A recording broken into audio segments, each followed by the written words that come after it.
प्यारे बच्चों नमस्कार। मैं आपका वेलकम करता हूं आपके इस खूबसूरत से प्लेटफॉर्म अपना फिजिक्स पर। प्यारे बच्चों, आज की क्लास में हम आपको सिखाएंगे रासायनिक अभिक्रियाओं के प्रकार। तो प्यारे बच्चों, ये हमारा लेक्चर नंबर 4 है। इसके पहले हम आपको 3 लेक्चर प्रोवाइड कर चुके हैं। यदि वो सब वीडियो आप नहीं देखे हो तो आपको हम डिस्क्रिप्शन में उन सभी वीडियो का लिंक दे देंगे। आप जा करके आसानी से एक क्रम से सभी वीडियो को देख सकते हो। प्यारे बच्चों, चलिए हम आज के वीडियो को शुरू करते हैं। ठीक है, पहला टॉपिक हमारा है विस्थापन अभिक्रिया। प्यारे बच्चों, कौन सी अभिक्रिया के बारे में सीखोगे? विस्थापन अभिक्रिया के बारे में सीखोगे। इसे अंग्रेजी में क्या बोलते हैं प्यारे बच्चों? Displacement reaction. कैसा रिएक्शन बोला जाता है प्यारे बच्चों? डिस्प्लेसमेंट रिएक्शन बोला जाता है। आप इसे अच्छे से याद कर लेना। प्यारे बच्चों, ये क्या है? आइए पढ़ते हैं, फिर एक एक करके आपको आसानी से सिखाएंगे। लिखा है, ऐसी अभिक्रिया जिसमें अधिक क्रियाशील तत्व के परमाणु द्वारा कम क्रियाशील तत्व के परमाणु को हटा दिया जाता है, विस्थापन अभिक्रिया कहलाती है। प्यारे बच्चों, बहुत ही आसान सा क्या है? ऐसी अभिक्रिया जिसमें अधिक क्रियाशील तत्वों के परमाणु द्वारा, ध्यान से सुनो प्यारे बच्चों, अधिक क्रियाशील तत्वों के परमाणु द्वारा कम क्रियाशील तत्वों के परमाणु को हटा दिया जाता है। अधिक क्रियाशील वाला आएगा, कम क्रियाशील वाले को हटा देगा। ठीक है, अधिक क्रियाशील वाला तत्व का परमाणु आएगा और कम क्रियाशील वाले तत्व के परमाणु को हटा देगा। तो प्यारे बच्चों, इस प्रकार की अभिक्रिया क्या होती है? विस्थापन अभिक्रिया होता है। एक बार फिर से पढ़ लो। लिखा है, ऐसी अभिक्रिया जिसमें अधिक क्रियाशील तत्व के परमाणु द्वारा कम क्रियाशील तत्व के परमाणु को हटा दिया जाता है। समझ गए होगे प्यारे बच्चों? जैसे एग्जाम्पल यहां पर तो है ही, लिखा है Fe मतलब आयरन हो गया, CuSO4 मतलब कॉपर सल्फेट हो गया। प्यारे बच्चों, ये तो कॉपर सल्फेट है, CuSO4 कॉपर सल्फेट है। ये कॉपर सल्फेट से जब आयरन का अभिक्रिया कराया जाता है तो प्यारे बच्चों, यहाँ पे हमें मिल जाता है FeSO4 यानी आयरन सल्फेट मिल जाता, और कॉपर यहाँ पर बाहर चला गया। प्यारे बच्चों, ऐसा इसलिए होता है क्योंकि इस आयरन की क्रियाशीलता ज्यादा होती है और इस कॉपर की क्रियाशीलता कम होती है। ठीक है प्यारे बच्चों, जब आयरन की क्रियाशीलता ज्यादा है तो ये आयरन जाएगा SO4 के साथ मिल करके FeSO4 बना देगा, कॉपर बाहर हो गया। ठीक है प्यारे बच्चों, ठीक उसी तरीके से यहां पर जिंक का भी उदाहरण है। कैसे? ये शुरू शुरू में कॉपर सल्फेट है और इस कॉपर सल्फेट का अभिक्रिया जब जिंक से कराया जाता है तो यहां पर बन जाता है ZnSO4 यानी जिंक सल्फेट बन जाता है और कॉपर यहां पर बाहर हो गया। प्यारे बच्चों, यहां पर भी इस जिंक की क्रियाशीलता ज्यादा है। क्रियाशीलता मतलब अभिक्रिया करने का रेट कह सकते हो, ज्यादा है, बहुत ही तेजी से अभिक्रिया करेगा। और इस कॉपर की क्रियाशीलता कम है प्यारे बच्चों, इसलिए ये कॉपर हट गया और यहाँ पे बन गया ZnSO4 माने जिंक सल्फेट बन गया। ठीक है प्यारे बच्चों, तीसरे उदाहरण पे आ जाओ। यहां पर CuCl2 यानी कॉपर क्लोराइड है। क्या है? कॉपर क्लोराइड है।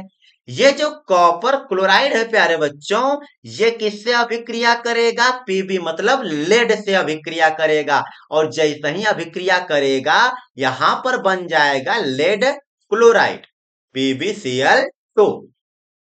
कॉपर हो गया बाहर, तो यहां पर भी कैसी अभिक्रिया हो जाएगा? विस्थापन अभिक्रिया। क्योंकि यहाँ पर लेड की क्रियाशीलता ज्यादा है, कॉपर की क्रियाशीलता कम है प्यारे बच्चों, इसलिए लेड आएगा कॉपर को हटा देगा। ठीक है, तो इस प्रकार की अभिक्रियाओं को हम बोला करते हैं विस्थापन अभिक्रिया, या फिर प्यारे बच्चों यहाँ पर देख सकते हो लिखा है प्रतिस्थापन अभिक्रिया भी कहते हैं। यानी विस्थापन बोलो या प्रतिस्थापन बोलो, एक ही हो गया।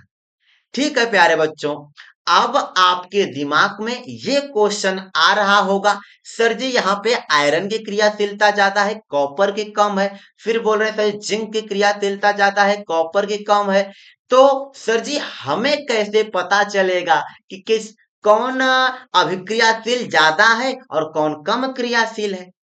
तो प्यारे बच्चों, अब हम आपको सिखाएंगे क्रियाशीलता। क्या सिखाएंगे आपको? क्रियाशीलता सिखाएंगे। क्रियाशीलता क्या सीखोगे? क्रियाशीलता सीखोगे। प्यारे बच्चों, यहाँ पर आप देखोगे कुछ यहाँ पे तत्व लिखे गए, जैसे के से पोटेशियम हो गया, sodium, calcium, magnesium, aluminium, zinc, iron, lead, hydrogen, copper, mercury, चांदी और सोना। प्यारे बच्चों, इन सभी तत्वों को आपको एकदम क्रम से याद कर लेना है, और ऊपर से नीचे की तरफ आओगे तो क्रियाशीलता घटता है। प्यारे बच्चों, ऊपर से नीचे की तरफ आओगे तो क्रियाशीलता घटता है। यानी पोटेशियम की क्रियाशीलता सबसे ज्यादा, उससे कम सोडियम का, उससे कम कैल्शियम का, ऐसे कम होते होते होते होते लास्ट में सबसे कम क्रियाशीलता किसका होता है? एयू। एयू मतलब सोना का होता है। प्यारे बच्चों, क्लास 10th के लेवल पर इतना ही है, आपको इसे अच्छे से सीख लेना है। सामने इसका ट्रिक हम आपको बताए हैं, काशीनाथ का माली आलू जरा फीका पकाता है, कौन है जी? आगे आओ। ये आपका ट्रिक भी हम बता दिए हैं, अच्छे से इसे आप सीख लेना। ये क्रियाशीलता का क्रम है। ठीक है प्यारे बच्चों, सबसे ज्यादा क्रियाशील पोटेशियम है, फिर उससे कम सोडियम, फिर उससे कम कैल्शियम है। ठीक है, इस तरीके से आप अच्छे से सीख लेना। अब हम आपको सिखाएंगे प्यारे बच्चों उभय अपघटन अभिक्रिया के बारे में। उभय अपघटन अभिक्रिया को हम बोला करते हैं द्विविस्थापन अभिक्रिया। कौन सी अभिक्रिया? द्विविस्थापन। द्विविस्थापन अभिक्रिया यहाँ पर लिखा है, अंग्रेजी में लिखा है यहाँ पर डबल डीकम्पोजिशन रिएक्शन। प्यारे बच्चों, उभय अपघटन अभिक्रिया मतलब डबल डीकम्पोजिशन रिएक्शन क्या है? पढ़ते हैं, एक एक करके आसानी से समझाएंगे। इसमें लिखा है ऐसी अभिक्रिया जिसमें अभिकारक यौगिकों के आयनों अथवा मूलकों के परस्पर विनिमय द्वारा यौगिकों का निर्माण होता है, उभय अपघटन अभिक्रिया कहलाती है। प्यारे बच्चों, एग्जाम्पल आपके सामने लिखा है, जैसे Na2SO4 और BaCl2 लिखा है तो BaSO4 बना। कैसे ये एग्जाम्पल है समझाते। प्यारे बच्चों, यहाँ पर Na प्लस में टूटेगा, SO4 2 में टूट जाता है। ठीक है प्यारे बच्चों, BaCl2 पर आओ तो यहाँ पर Ba2 में टूटेगा और Cl में टूटेगा। तो प्यारे बच्चों, यहां पर आप देखोगे तो ये सोडियम आएगा क्लोरीन के पास। किसके पास आएगा? क्लोरीन के पास। फिर इसके बाद ये जो बेरियम है ये आएगा SO4 के पास। यानी प्यारे बच्चों, अभिकारकों में देखो अदला बदली हो रहा है, जो अभिकारक के आयन है उसमें क्या हो रहा है? अदला बदली हो रहा है। तो देखो लिखा है ऐसी अभिक्रिया जिसमें अभिकारक यौगिकों के आयनों अथवा मूलकों के परस्पर विनिमय, विनिमय मतलब अदला बदली द्वारा यौगिकों का निर्माण होता है, उभय अपघटन अभिक्रिया कहलाती है। यानी कि यौगिकों के आयनों का क्या होता है? अदला बदली होता है। ठीक है, जैसे ये NaCl हो जाएगा, यहाँ पर NaCl और Ba इसके पास जाएगा तो BaSO4 बन जाएगा। जब आयनों के अदला बदली द्वारा यौगिकों का निर्माण होता है तो उसे बोलोगे उभय अपघटन अभिक्रिया या द्विविस्थापन अभिक्रिया। प्यारे बच्चों, उदाहरण आप समझ गए होंगे, यहाँ पे अदला बदली हो रहा है यानी उभय अपघटन हो गया। अब हम आपको सिखाएंगे उष्मा क्षेपी अभिक्रिया के बारे में। किसके बारे में? उष्मा क्षेपी अभिक्रिया यानी कि एक्सोथर्मिक रिएक्शन। क्या होता प्यारे बच्चों? ऐसी अभिक्रिया जिसमें उष्मा मुक्त होती है, मुक्त मतलब निकलती है। ऐसी अभिक्रिया जिसमें उष्मा निकलती है प्यारे बच्चों, उसे क्या कहते हैं? उष्मा क्षेपी अभिक्रिया कहते हैं, मतलब वही कहलाती है। ऐसी अभिक्रिया जिसमें उष्मा मुक्त होती है उष्मा क्षेपी अभिक्रिया कहलाती है। ठीक है प्यारे बच्चों, यानी उष्मा बाहर निकलेगी। जैसे कोयले का दहन, कोयले मतलब कार्बन, कोयले में क्या होता है? कार्बन होता है। दहन करने का मतलब ऑक्सीजन से अभिक्रिया करेगा, क्या बनाएगा? CO2 बनाएगा, कार्बन डाइऑक्साइड। इसके साथ साथ प्यारे बच्चों यहाँ पर क्या निकलता है? उष्मा निकलता है। ठीक है प्यारे बच्चों, यहाँ पर उष्मा निकलता है, बोल दोगे यहाँ पर प्लस उष्मा, उष्मा बाहर निकल रही। मेथेन का दहन प्यारे बच्चों, CH4 से मेथेन होता है। जब इसका दहन कराते हैं तो ये बनाएगा CO2 कार्बन डाइऑक्साइड, H2O बनाएगा। इसके साथ साथ प्यारे बच्चों उष्मा बनाएगा। ठीक है, उष्मा निकलेगा, प्लस उष्मा मतलब उष्मा निकलेगा। जब उष्मा निकलेगा तो उष्मा छिपी हो जाएगा। प्यारे बच्चों, एक एग्जाम्पल हम आपको और सिखा देते हैं।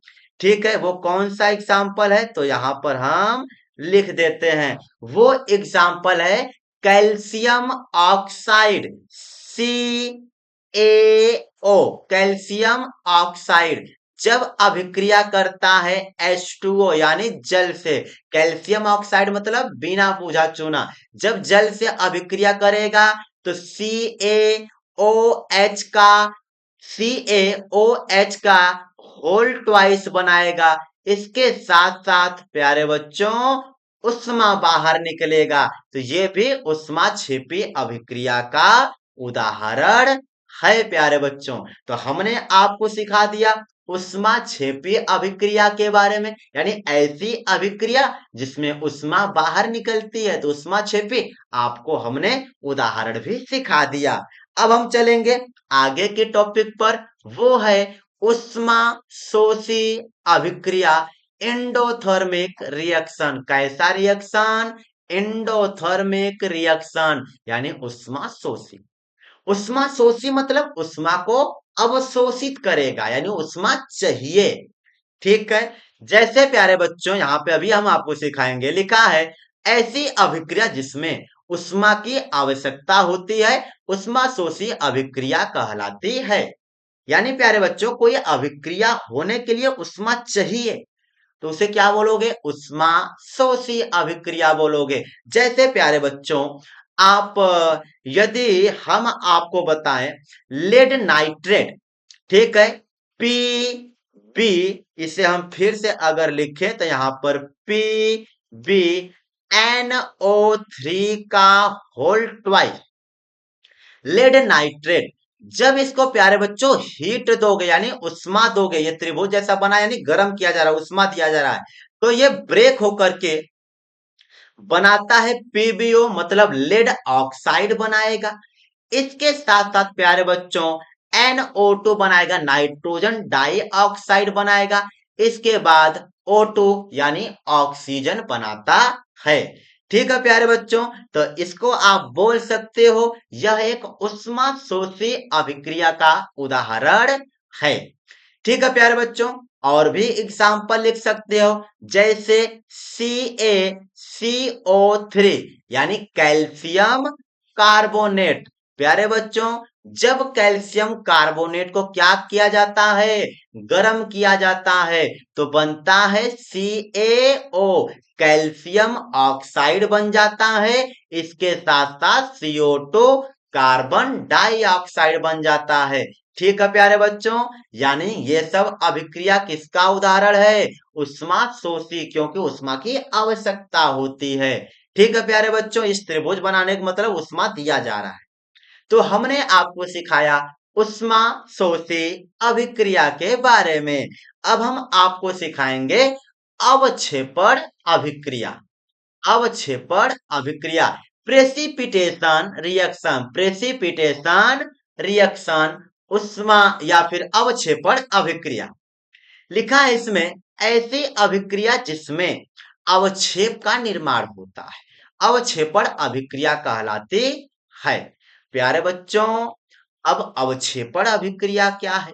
तो आपको याद कर लेना है ऐसी अभिक्रिया जिसमें अवक्षेप का निर्माण होता है। अब सर जी, अवक्षेप का मतलब क्या होता है? किसका मतलब? अवक्षेप का मतलब। तो प्यारे बच्चों, अवक्षेप का मतलब यह है कोई भी रासायनिक अभिक्रिया होने के बाद जो प्रोडक्ट बन रहा है, यानी जो उत्पाद बन रहा है, उसमें कुछ ऐसा पदार्थ बने जो जाकर के तलहटी में बैठ जाए, यानी जमा हो जाए। ठीक है, तो उस प्रकार की अभिक्रिया को क्या बोलेंगे? अवक्षेपण अभिक्रिया। फिर से सुन लो, कोई अभिक्रिया हो रही हो, तो होने के बाद जो उत्पाद बनता है, उत्पाद में कोई ऐसा पदार्थ बने जो जाकर के जो प्रोडक्ट बना है उसमें तलहटी में जाके जमा हो जाए, बैठ जाए, तो उसको क्या बोलेंगे? अवक्षेप बन गया, तो उसे अवक्षेपण अभिक्रिया हो गया। जैसे यहाँ पे उदाहरण है Na2SO4, Na2SO4 BaCl2। अभी हम आपको यहाँ पर पीछे सिखाए भी थे, कौन सा? यही वाला Na2SO4 BaCl2। ये किसका उदाहरण हो जाएगा? अवक्षेपण अभिक्रिया का भी उदाहरण हो जाएगा। प्यारे बच्चों, जब ये इनसे अभिक्रिया करता है तो BaSO4 बनाता है और NaCl बनाता है। प्यारे बच्चों, यहाँ पर जो BaSO4 है ना, एक तरीके से कह लो ये क्या है? एक अवक्षेप ही है। BaSO4 क्या है? एक अवक्षेप ही होता है। ठीक है प्यारे बच्चों, तो हमने आपको अवक्षेपण अभिक्रिया भी सिखा दिया, यानी अवक्षेप का निर्माण होता है। ठीक है, तो हमने आज की क्लास में अवक्षेपण अभिक्रिया तक सिखाया। कल की क्लास में अब हम आपको सिखाएंगे रेडॉक्स रिएक्शन के बारे में। रेडॉक्स मतलब ऑक्सीकरण अभिक्रिया, अपचयन अभिक्रिया।